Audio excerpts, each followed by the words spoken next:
کیا اس کی کوئی تصدیق ہوئی؟ جی، ان ذرائع میں امام ابن کثیر کی کتاب البدایہ والنہایہ کا حوالہ دیا گیا ہے کہ بصرہ میں جو لوگ اس وقت موجود تھے انہوں نے بعد میں گواہی دی کہ ہاں، ہم نے اس رات حجاز کی طرف سے آتی روشنی میں اپنے شہر کے اونٹوں کی گردنوں کو صاف دیکھا تھا۔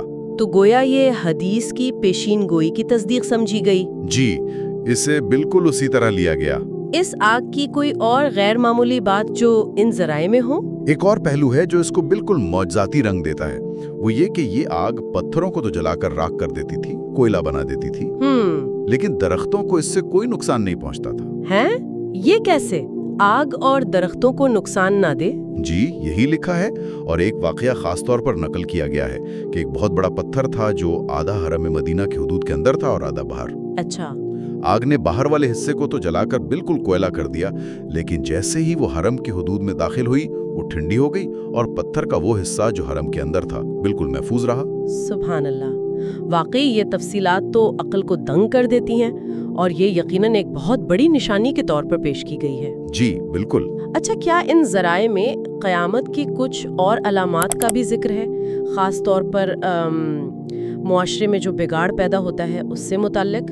جی ہاں، ایک اور بہت اہم روایت کا ذکر ہے، وہ حضرت علی رضی اللہ عنہ سے منسوب ہے اور ترمذی شریف کے حوالے سے نقل کی گئی ہے۔ اس میں نبی کریم صلی اللہ علیہ وسلم نے 15 ایسی بری عادتوں یا کاموں کا ذکر فرمایا کہ جب امت یہ کام کرنے لگے گی تو ان پر بلائیں نازل ہوں گی، مصیبتیں آئیں گی۔ 15؟ یہ تو جاننا بہت ضروری ہے، کون سی ہیں وہ 15 باتیں؟ جی، ان ذرائع میں جو فہرست دی گئی ہے وہ کچھ اس طرح ہے۔ پہلا، جب مال غنیمت کو ذاتی دولت سمجھا جانے لگے، یعنی جو قومی مال ہے اس کو حکمران یا بااثر لوگ اپنا سمجھ لیں۔ ٹھیک۔ دوسرا، جب امانت کو بھی لوٹ کا مال سمجھا جانے لگے، سیدھا سیدھا مطلب ہے کہ امانت میں خیانت عام ہو جائے۔ تیسرا، جب زکوٰۃ دینا لوگوں کو بھاری لگے، اسے ایک بوجھ سمجھیں، ٹیکس سمجھیں۔ چوتھا، جب آدمی اپنی بیوی کی تو ہر بات مانے، اس کا فرما بردار ہو، لیکن اپنی ماں کی نافرمانی کرے۔ یہ تو آج کل بہت سننے میں آتا ہے۔ جی۔ پانچواں، جب آدمی اپنے دوست سے تو بہت اچھا سلوک کرے، اس پر احسان کرے، لیکن اپنے باپ سے بے وفائی کرے یا برا سلوک کرے، یعنی رشتوں کا توازن بگڑ جائے۔ بالکل۔ چھٹا، جب مسجدوں میں آوازیں بلند ہونے لگیں، شور شرابہ، دنیاوی باتیں ہوں۔ ساتواں، جب قوم کا لیڈر، سربراہ، سب سے رذیل، سب سے کمینہ آدمی بن جائے۔ اللہ رحم کرے۔ آٹھواں، جب کسی شخص کی عزت صرف اس لیے کی جائے تاکہ اس کے شر سے، اس کے نقصان سے بچا جا سکے، اس کی اہلیت یا کردار کی وجہ سے نہیں، یعنی خوف کی وجہ سے عزت۔ جی۔ نواں، جب شراب پینا بہت عام ہو جائے، کھلے عام، کثرت سے۔ 10واں، جب مرد ریشم پہننے لگے۔ ریشم؟ مردوں کے لیے؟ جی، مرد ریشم پہنے۔